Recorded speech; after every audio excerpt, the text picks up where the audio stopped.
The Jedi live in a dream. Stand down! I didn't do it!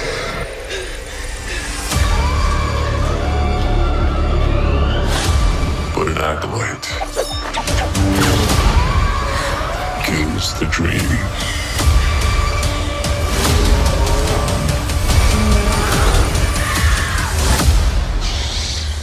Star Wars: The Acolyte, 2-episode premiere Tuesday, only on Disney+. Hello there.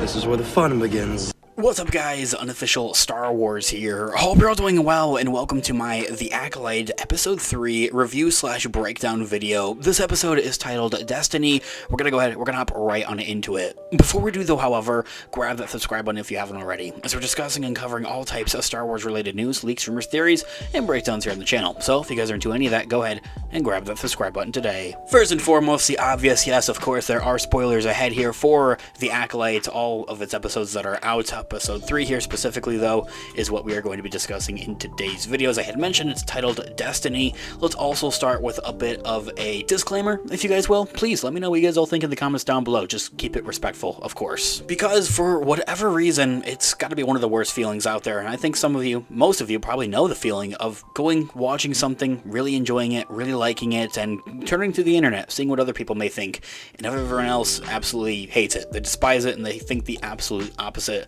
of kind of what you were thinking. I myself, personally, as I kind of have talked about and discussed in and out of other review videos and just in general videos about The Acolyte here on the channel, of course, but in my reaction/initial thoughts video for episode 3 of The Acolyte, was very much so caught off guard. Also over on our socials, Instagram, linked in the description down below for you guys to check out there as well, of course.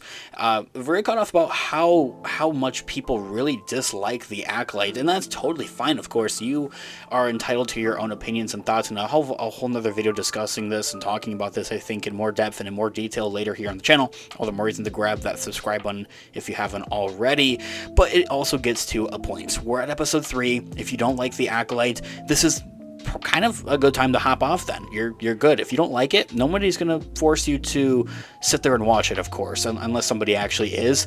Blink twice if you need help. Anyway, the point being, a bit of a disclaimer, if you don't like The Acolyte, you don't have to tell me how much you dislike it. Go watch something else, of course. In this video, we are going to be taking a quick read from dorksideoftheforce.com, one of my favorites out there. I'll have them linked in the description down below for you guys to check out there as well. Star Wars: The Acolyte continues with episode 3, titled Destiny. Let's recap everything that you might have missed in this episode, which is entirely a flashback episode, as I mentioned in that initial thoughts/reaction video here on the channel. We've never seen Star Wars do this before. A whole entire episode that's dedicated into an entirely just a flashback sequence. You can argue that Obi-Wan Kenobi episode, I think it's 5, did this, but it was technically going back and forth between Anakin and Obi-Wan doing a training duel, and then back to the present time of when the Obi-Wan Kenobi show actually takes place. Despite that, I think it's very unique that when Star Wars just does flashback sequences to begin with, I think that they're always unique and always fun, of course, and it really helps tell the story and fills in those gaps. We open on the past, on the planet of Brendok, 16 years before the events of the 2-episode premiere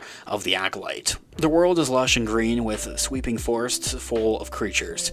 We find a young Osha analyzing a butterfly-like creature under a bunta tree. She uses the force on it temporarily to hold it in the air before letting it go, just kind of playing around with it. It flaps its wings a few times before pausing again. This time her twin sister May is freezing it and with her force powers. Osha calls to her, which gets May to release the creature. She's obviously upset at May and the way that she abuses her powers, if for anything. May says that she always looks for Osha under the bunta tree and warns that it's dangerous, actually. Osha says only if someone eats from it. May freezes another creature with the force, which is of the same, which causes Osha to just chase her sister. Osha admits that she ran off because she didn't want to do a ceremony called the Ascension later that night with the rest of their clan, known as the Witches. May tells her not to worry because they will be doing it together, like they do everything together. On the way back, the girls are met by a Zabarak woman named Mother Coral, who fusses at them for breaking the rules of going outside their fortress walls. She brings the girls back, saying it's for their own safety, of course. In the distance, in the woods, Jedi Master Soul watches on. Of course, a younger iteration of Master Soul. Osha and May and Coral arrive back in their bustling town, where people greet the girls warmly, bow to them, and offer gifts. Mother Coral says that they can have treats like spice cream after their ascension ceremony at the night. The girl's mother, Mother Anistia, I think is how you say her name, my apologies if it's mispronounced, says that they can have their treats now anyway. She sends the girls off for their training after. Coral tells Anistia of the girls sneaking out again, and is clearly upset about it, and they are both worried about the visiting Jedi that have been lurking outside the fortress walls.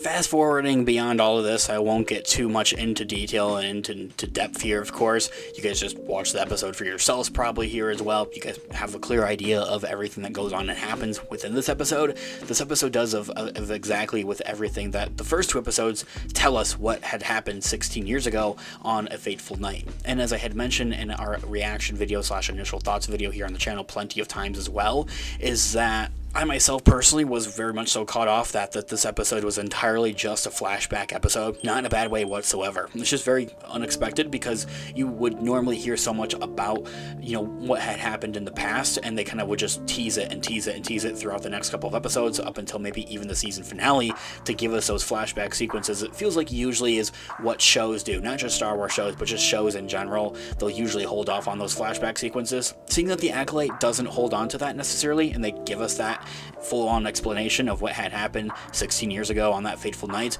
that had ruined and torn apart this family, is really such an interesting thing in my own thoughts and opinions, and it really sets up kind of where do we go next exactly here as well, what's going to go on with the rest of the Acolyte, because usually I feel like that they would kind of fumble over and over and over again of and be so fixated on the past, saying what had happened 16 years ago was such a tragedy, and never give us the full-on story. But this is clearly the opposite, so it very much so opens up the doors, and the pacing I think is very much on par with what you would want it to be. I have to also give a moment here, high praise to the girl actors here, these young girls having taken on this challenge and having acted in Star Wars, as child actors aren't usually treated the best, especially within the Star Wars community. They're always criticized, over-criticized. They're just kids, dude.